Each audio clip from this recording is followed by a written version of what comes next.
सो इस लेक्चर में हम work done in rotating dipole, ठीक है, मीन्स कोई भी एक सपोज दें एक यूनिफॉर्म इलेक्ट्रिक फील्ड लाइन से, इलेक्ट्रिक फील्ड लाइन से यूनिफॉर्म इलेक्ट्रिक फील्ड लाइन, इसमें हमने एक डायपोल को प्लेस कर दिया। This is the minus Q and plus Q. इसके पहले लेक्चर में हमने क्या किया था, यूनिफॉर्म इलेक्ट्रिक फील्ड में डायपोल को प्लेस करके इसका टॉर्क कैलकुलेट किया था। देन अभी इस केस में हम इसको जब रोटेट होगा ये ड्यू टू द टार्क, तो उसका हम वर्क डन कैलकुलेट करने वाले हैं। सो इलेक्ट्रिक डायपोल मूवमेंट की डायरेक्शन होगी इस तरह, इलेक्ट्रिक फील्ड की डायरेक्शन है इस तरह। सो इनके बीच का एंगल है थीटा। अब यहाँ पे इसका हमें वर्क डन कैलकुलेट करने के लिए, तो क्लास 11 में आपने एक फॉर्मूला पढ़ा होगा, work done equal to tau d theta.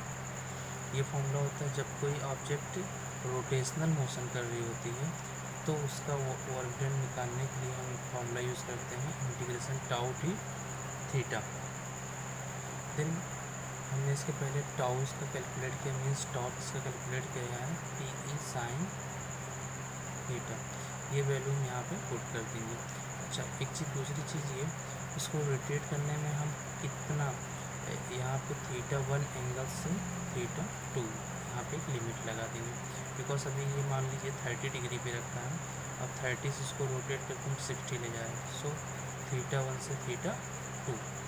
Then now put the value, then W equal to integration P E sine theta into D theta, θ1 to θ2।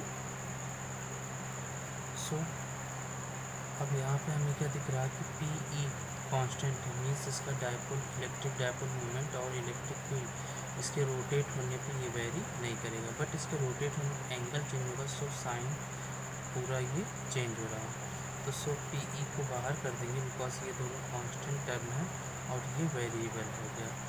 So P E sine theta θ1 to θ2 into D theta, then W equal to P ई।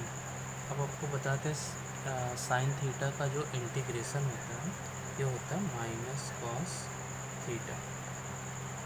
यहाँ पे limit लगा देंगे θ1 to θ2, then W equal to P E.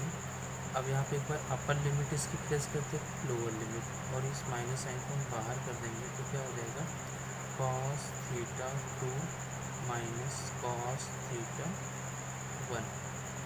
Then अभी minus sign हम अगर inter करते हैं, अंदर मल्टीप्लाई करते हैं तो क्या हो जाएगा cos θ1 माइनस cos θ2। मीन्स ये क्या होगा, अपना प्लेस एक्सचेंज कर दिया, ये निगेटिव हो गया और ये पॉजिटिव। निगेटिव ये निगेटिव इसको बाद में रख दिया, इसको पहले। देन ये वर्क डन हो गया हमारा, आ गया work done to rotate electric dipole in uniform electric field. उसके बाद हम नेक्स्ट टॉपिक यहाँ पे डिस्कस करने वाले हैं, its potential energy uniform electric field. जैसा कि हमें क्लास 11 में हमने पढ़ा work energy theorem. According to the work energy theorem, किसी सिस्टम पे हम जितना ज़्यादा वर्क करते हैं, जितना भी वर्क करते हैं, वो किस फॉर्म में स्टोर होती है, पोटेंशियल एनर्जी के फॉर्म में स्टोर होती है। तो सो हम यहाँ पे ये रोटेट हो रहा है, तो सो वर्क डन हो रहा है P E cos θ1 minus cos θ2। Then अब हम इसका पोटेंशियल एनर्जी कैलकुलेट करेंगे। तो हम सबसे पहले क्या करते हैं, पोटेंशियल एनर्जी कैलकुलेट करने के लिए हम इसको मान लेते हैं कि यूनिफॉर्म इलेक्ट्रिक फील्ड में रखा हुआ है, यूनिफॉर्म इलेक्ट्रिक फील्ड ई में ये फील्ड के परपेंडिकुलर इनिशियली रखा हुआ है, minus Q and plus Q. Perpendicular क्यों ले रहे हैं, बिकॉज परपेंडिकुलर पोजीशन पे इसकी एनर्जी जीरो होती है। इसको अभी हम बाद में प्रूफ भी करेंगे, बट अभी आप ये देखो, इसको हम अगर यहाँ पे इलेक्ट्रिक फील्ड के परपेंडिकुलर रखें, मीन्स इलेक्ट्रिक फील्ड इस डायरेक्शन में, सो ये है ये परपेंडिकुलर रखते हैं, और उसके बाद ऐसे मान लो डायपोल को हमने रखा हुआ है, उसके बाद इसे जो है थीटा डिग्री पे लाने के लिए हम यहाँ से थीटा डिग्री पे लाने के लिए इसको रोटेट करेंगे, तो सो कितना वर्क डन होगा वही इसकी क्या होगी, पोटेंशियल एनर्जी।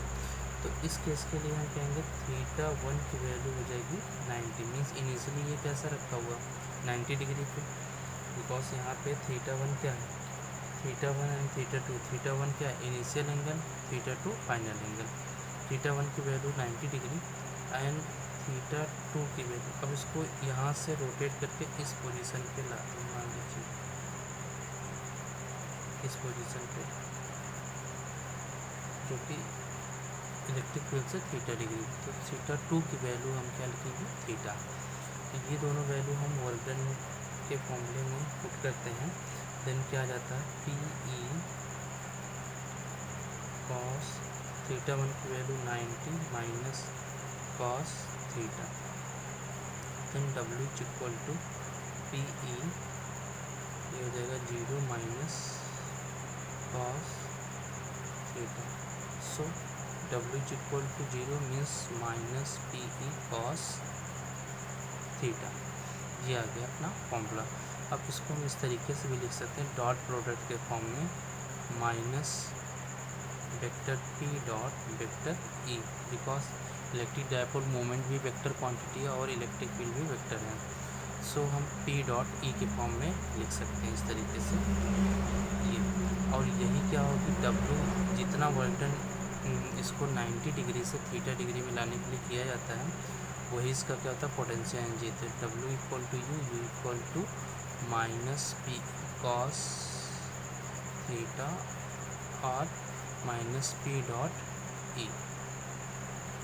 अब इसमें हम कुछ इससे केसेस, इससे रिलेटेड केसेस करते हैं। जैसे केस फर्स्ट,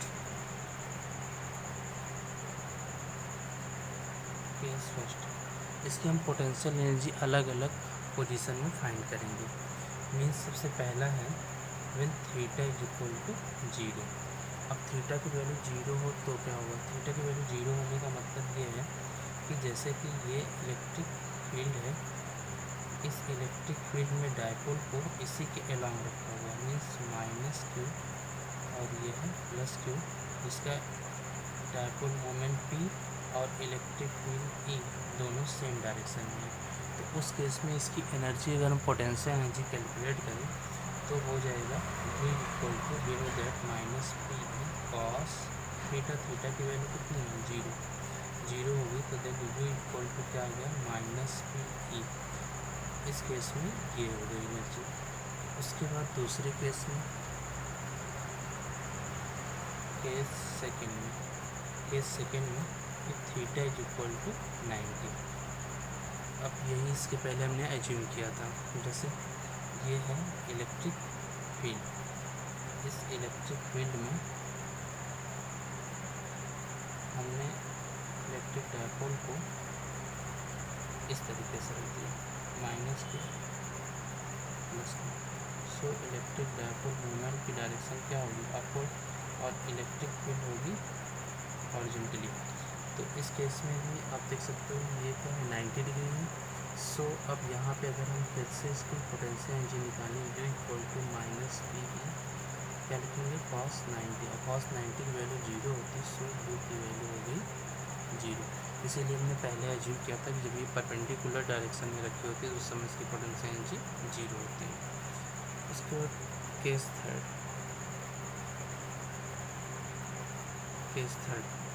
केस थर्ड में अगर देखें तो अब इसको हम एंटी पैरेलल रख रहे हैं। एंटी पैरेलल का मीन्स थीटा की वैल्यू 180 डिग्री। 180 डिग्री कैसे रख सकते हैं, जैसे ये इलेक्ट्रिक फील्ड है, अब इसको हम जस्ट रिवर्स कर दे रहे हैं, मीन्स यहाँ पे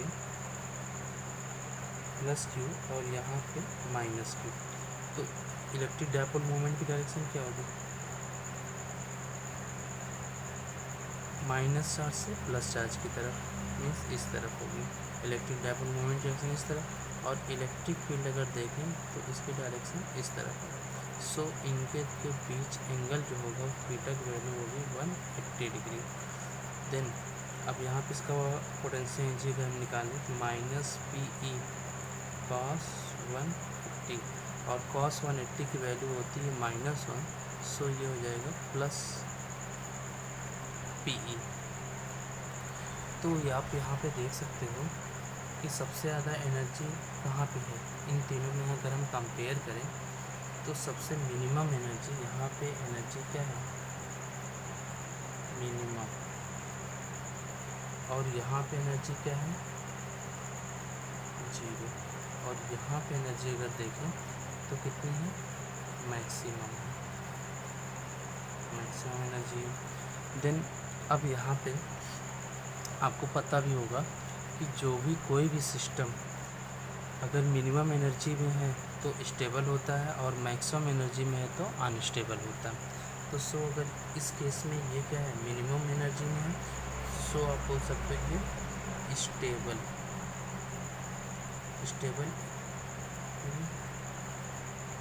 इक्विलिब्रियम में होगा, स्टेबल इक्विलिब्रियम में होगा। और यहाँ पे मैक्सिमम एनर्जी है, सो आप बोल सकते हो अनस्टेबल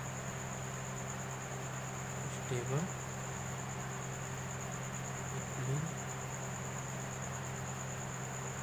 में होगा। मीन्स जब कोई भी इलेक्ट्रिक डायपोल जो है इलेक्ट्रिक फील्ड के पैरेलल होता है तो स्टेबल इक्विलिब्रियम में होता है, और जब भी ये एंटी पैरेलल होता है तो अनस्टेबल इक्विलिब्रियम में होता है। ओके, अब इसके बाद हम लोग नेक्स्ट टॉपिक पढ़ते हैं, electric field lines. Electric field lines के टॉपिक में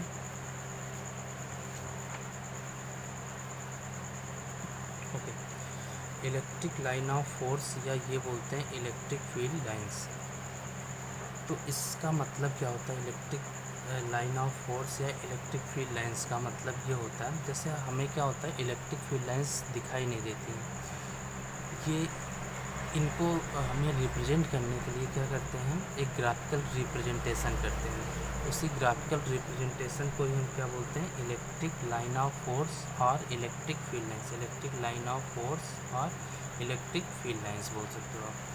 तो इनका डिफिनेशन, इसको डिफाइन कैसे करते हैं, सपोज दैट ये प्लस क्यू चार्ज है, सपोज अब इसके सराउंडिंग में क्या होगा, इलेक्ट्रिक फील्ड होगा, अपने सराउंडिंग में ये क्या हो रहा है, जनरेट कर रहा होगा इलेक्ट्रिक फील्ड। तो इसको स्टडी करने के लिए हम इसका ग्राफिकल रिप्रेजेंटेशन करते हैं, सो एक इमेजिनरी लाइन ड्रॉ करते हैं। तो इसको ड्रॉ करने के लिए क्या कर सकते हो आप, जैसे सपोज दैट इसके नेबर में हम एक टेस्ट चार्ज रखें, टेस्ट चार्ज जैसे ही रखेंगे यहाँ पे, और ये अगर मूव करने के लिए फ्री हो तो इसके रिपल्सन फोर्स की वजह से इस डायरेक्शन में से मूव करेगा ऐसे सीधे। अगर हमने यहाँ कहीं रखा तो ये इस तरीके से मूव करेगा। अलग अलग आप ऐसे पॉइंट्स पे रखते जाओ, ये अलग अलग पाथ इसका मिलता जाएगा। सो ये जो लाइंस आपको दिख रही हैं इसे ही बोलते हैं electric line of force. Means ऐसी इमेजिनरी लाइन जिसके अलोंग इलेक्ट्रोस्टैटिक फोर्स अप्लाई हो रहा। तो इसकी डिफिनेशन भी आप ऐसे बोल सकते हो, it is the path along which a small positive test charge, जैसे कि हमने लिया था positive test charge, would move if free to do so। Means अगर ये मूव करने के लिए फ्री हैं तो जिस पाथ को ये फॉलो करेंगी वही पाथ को क्या बोलते हैं, इलेक्ट्रिक फील्ड लाइन या इलेक्ट्रिक लाइन ऑफ फोर्स। जैसे ये पॉजिटिव चार्ज का, उसी तरीके से अगर हम यहाँ पे माइनस क्यू चार्ज रखते हैं और यहाँ पे कोई टेस्ट चार्ज रखें तो ये इसको अट्रैक्ट करेगा, सो इसकी डायरेक्शन अब क्या होगी, इनवर्ट होगी। कहीं भी आप इस तरीके से रखते हो तो ये इनवर्ट डायरेक्शन में आएगी। तो इसकी पाथ को ही हम क्या बोलेंगे, इलेक्ट्रिक फील्ड लाइंस। तो एक्चुअली में ये इलेक्ट्रिक फील्ड लाइन का ग्राफिकल रिप्रेजेंटेशन हमें ये बताता है कि इलेक्ट्रिक फील्ड की डायरेक्शन क्या है, इलेक्ट्रिक फील्ड का स्ट्रेंथ कहाँ पे कम है, कहाँ पे ज़्यादा है।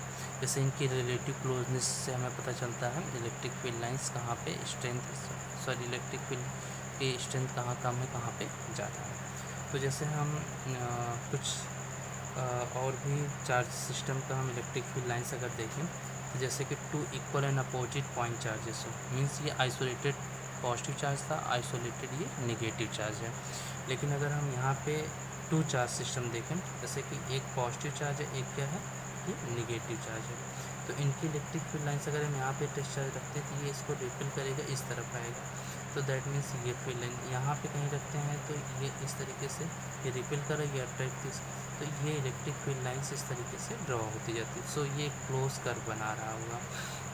उसके बाद अगर हम two equal positive point charge, अगर दोनों सेम लाइक चार्जेस हो, तो लाइक चार्जेस में क्या होगा, सपोज दैट आपने यहाँ पे प्लेस किया पॉइंट चार्ज, तो ये इसको रिपेल करेगा और ये भी तो रिपेल करेगा, तो ये इस तरीके से ये मूव कर जाएगा। तो इसकी पाथ इस तरीके से इलेक्ट्रिक फील्ड लाइन्स यहाँ पे टू लाइक चार्जेस की हैं।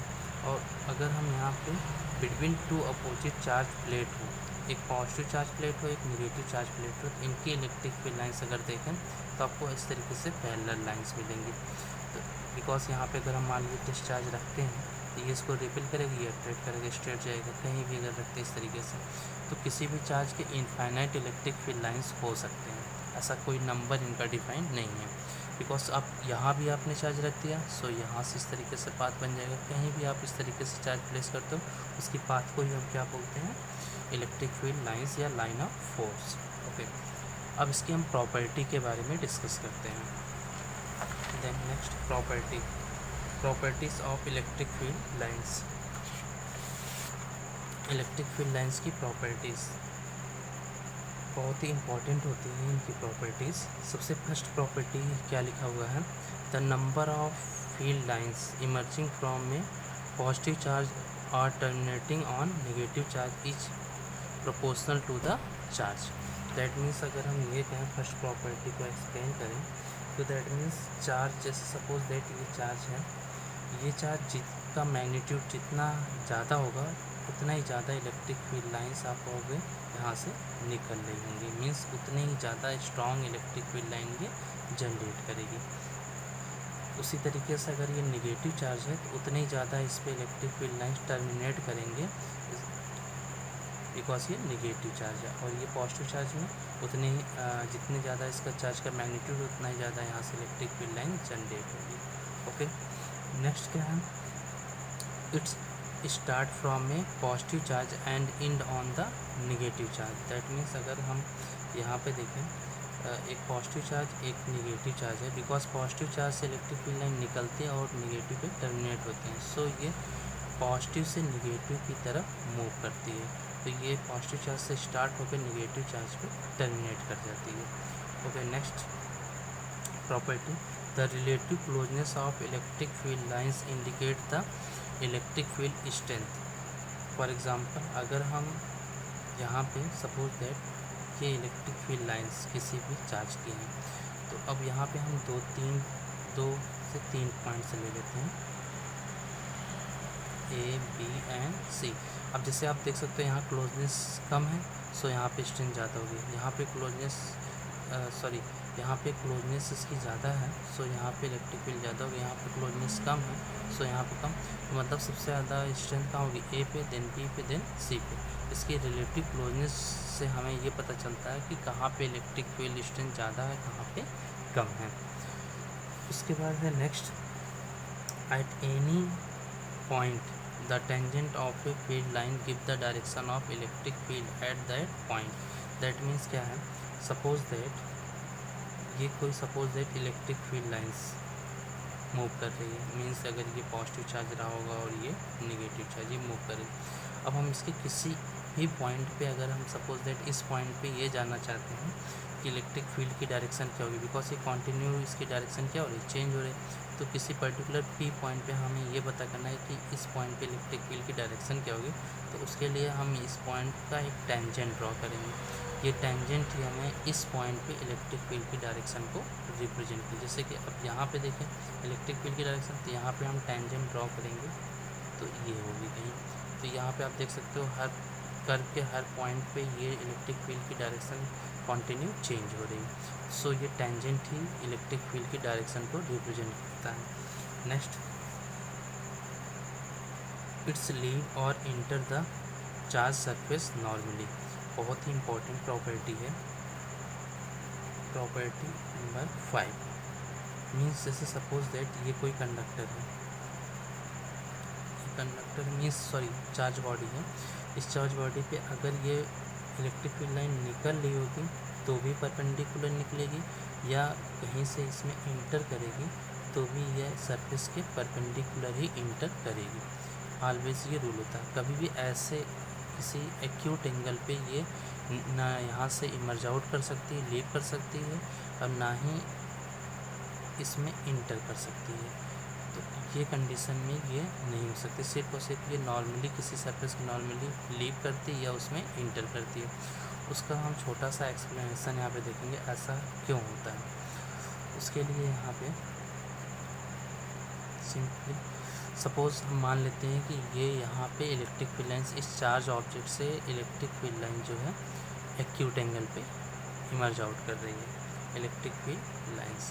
ओके, देन अब ये यहाँ पे थीटा एंगल पे है, तो सो इसके दो कंपोनेंट आप कर सकते हो। एक तो कर सकते हो आप ई कॉस थीटा, और दूसरा कर सकते हो आप ई साइन थीटा। ई साइन थीटा तो परपेंडिकुलर आउटवर्ड होगी, बट ई कॉस थीटा जो है सरफेस के पैरेलल होगी। अब आपको ये छोटा सा कॉन्सेप्ट पता है पहले से ही कि अगर किसी भी इलेक्ट्रिक फील्ड में हम कोई चार्ज प्लेस करते हैं, चाहे इलेक्ट्रॉन और प्रोटॉन कोई भी चार्ज हो, प्लेस करते हैं, देन उस पर क्या लगता है, फोर्स। ये चार्ज क्यों है, देन फोर्स एफ की वैल्यू कितनी होती है, इलेक्ट्रिक फील्ड अगर ई है तो एफ की वैल्यू या फोर्स जो लग रहा होता है कितना होता है, क्यू इंटू ई। तो देन इस फोर्स की वजह से ये चार्ज क्या करेगा, मूव करेगा।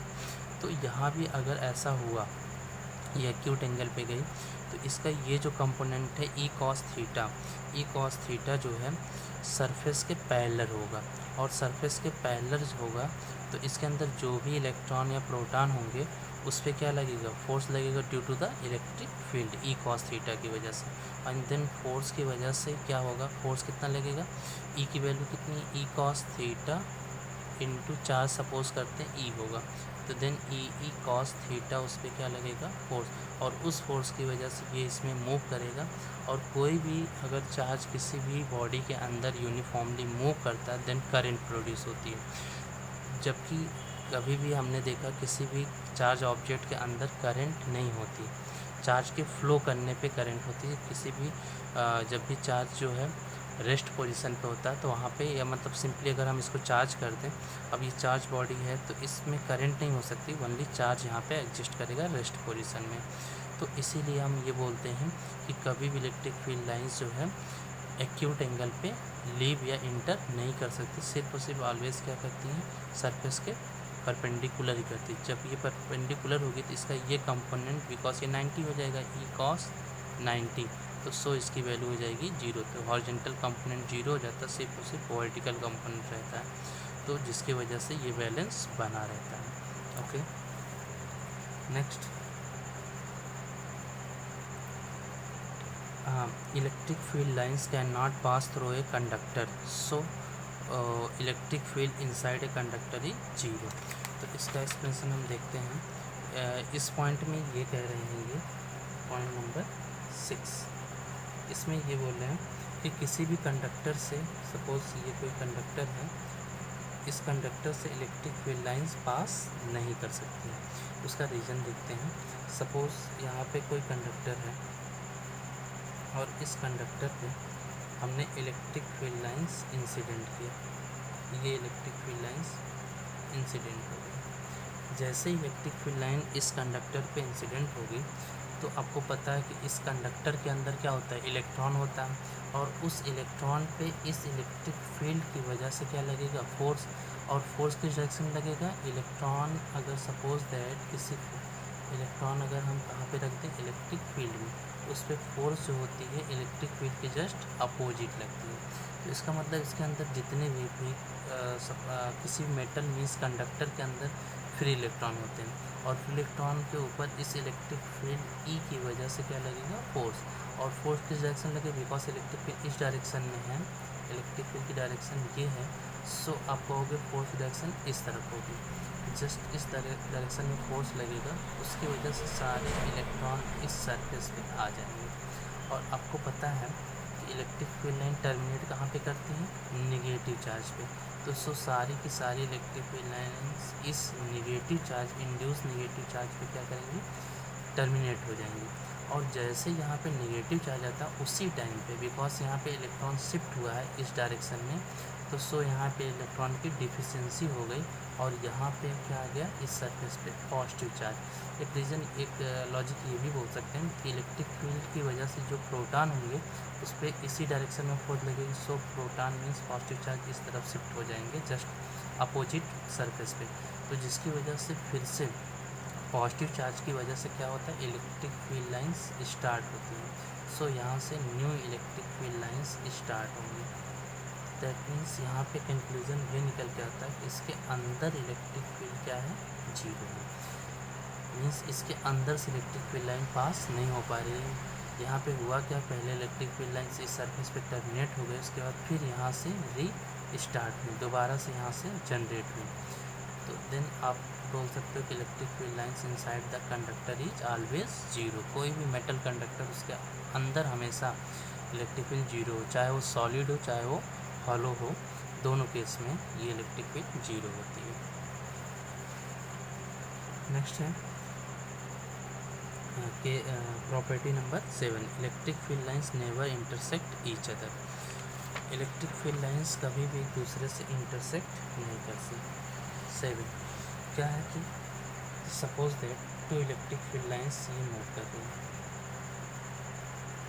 ये सपोज किसी भी चार्ज की टू इलेक्ट्रिक फील्ड लाइंस अगर इंटरसेक्ट कर देती है, जैसा कि प्रॉपर्टी कहती है कि किसी भी चार्ज की इनफाइनाइट इलेक्ट्रिक फील्ड लाइंस होती हैं बट ये कभी भी एक दूसरे को इंटरसेक्ट नहीं करती। लेकिन अगर हम ये मान लें कि ये किसी पॉइंट पे इंटरसेक्ट करती हैं तो ये कॉमन पॉइंट हम P मान लेते हैं। तो P पॉइंट पे अगर हम इस फर्स्ट वाली इलेक्ट्रिक फील्ड लाइन के रिस्पेक्ट में टेंजेंट ड्रॉ करें तो कुछ ऐसा टेंजेंट बनेगा, E1 बोल सकते हैं, जिसकी डायरेक्शन E1। और सेकेंड इलेक्ट्रिक फील्ड के रिस्पेक्ट में अगर हम टेंजेंट ड्रॉ करें तो कुछ इस तरीके से E2 बनेगी। तो मीन्स यहाँ पे हमने पहले ही इसकी प्रॉपर्टी में डिस्कस किया था कि किसी भी इलेक्ट्रिक फील्ड लाइन के किसी पॉइंट पे जो टेंजेंट होती है वो क्या बताती है, इलेक्ट्रिक फील्ड की डायरेक्शन। तो सो यहाँ पे हमें दिख रहा है कि एक ही पॉइंट पे इलेक्ट्रिक फील्ड लाइंस की दो अलग अलग डायरेक्शंस दिख रही हैं, जो कि पॉसिबल नहीं है। मीन्स किसी एक ही टाइम पे एक ही ऑब्जेक्ट की दो डायरेक्शन नहीं हो सकती। तो सो आप बोल सकते हो कि electric field lines can not intersect each other, कभी भी एक दूसरे को ये इंटरसेक्ट नहीं करती। Next 8, electric field lines have tendency to contract in length. This explains attraction between oppositely charge body. Property number 8, suppose that ये पॉजिटिव चार्ज है, ये निगेटिव चार्ज है, तो इलेक्ट्रिक फील्ड लाइंस कैसे होगी, ऐसे स्ट्रेट होगी या इस तरीके से आपने देखा था, इस तरीके से क्लोज लूप बनाती है। लूप नहीं बोल सकते, ये क्लोज ये कर्व बनाती है। देन यहाँ पे कि इनका नेचर क्या होता है कि लेंथ वाइज ये एक दूसरे को से मतलब कॉन्ट्रैक्ट करना चाहते हैं। जैसे एक तरीके से आप मान सकते हो कि रबड़ है, रबड़ को अगर हम खींच के ऐसे रख दें, ये रबड़ है, इस रबड़ को अगर हम खींच के रख दें और उसके बाद ये दोनों पॉइंट अगर फ्री हो जाए तो ये एक दूसरे की तरफ मूव करेंगे। उसी तरीके से इनका भी नेचर होता है इलेक्ट्रिक फील्ड लाइंस का, ये लेंथ के अलॉन्ग, अपनी लेंथ के अलॉन्ग ये कॉन्ट्रैक्ट करने की टेंडेंसी होती है, मतलब ये एक दूसरे से मिनिमम सेपरेशन पे आना चाहते हैं। सो इसी वजह से क्या होता है, अपोजिट नेचर के चार्ज एक दूसरे को अट्रैक्ट करते हैं। मीन्स अगर ये दोनों चार्ज फ्री हो तो ये एक दूसरे को के पास आएंगे, एक दूसरे की तरफ इस तरीके से मूव करेंगे, अट्रैक्ट करेंगे। तो किसी भी दो अनलाइक चार्जेस के बीच अट्रैक्शन का यही रीज़न है कि बिकॉज इलेक्ट्रिक फील्ड लाइंस जो है लेंथ वाइज कॉन्ट्रैक्ट करने की टेंडेंसी होती है। नेक्स्ट है electric field lines of force have tendency to expand laterally. That means they tend to separate from each other in the direction perpendicular their length. This explains repulsion between like charges. Means यहाँ पे आप बोल सकते हो suppose that ये भी positive charge है और ये भी पॉजिटिव चार्ज है। तो सो ये क्या होता है कि इसकी इलेक्ट्रिक फील्ड लाइंस हमने देखी थी इस तरीके से होती है। तो ये लैटरली मीन्स अपने बगल से ये एक दूसरे के ऊपर फोर्स लगाती है। परपेंडिकुलरली ये क्या लगाती है, फोर्स, मतलब लैटरली ये एक दूसरे से ये सेपरेट होना चाहती है, मीन्स दूर जाना चाहती है इस तरीके से। तो इस वजह से क्या होता है, अगर ये दोनों चार्ज फ्री हों तो ये इनमें क्या होता है, रिपल्सन, मतलब ये एक दूसरे से सेपरेट होना चाह रही हैं। तो सेपरेट होने की वजह से एक प्रेशर पड़ेगा, जिसकी वजह से अगर ये दोनों चार्ज फ्री हों एक दूसरे से दूर जाना चाहेंगे, जिससे हम क्या बोलते हैं, रिपल्सन। तो ये रीज़न होता है दो लाइक चार्जेस के बीच रिपल्सन होने का। इस तरीके से इसे इधर से हम अगर दिखाएँ यहाँ, तो ये एक दूसरे से इस तरीके से फोर्स लगाती, मीन्स रिपेल होना चाहती है। ओके, देन इस तरीके से properties of electric field lines complete होती है।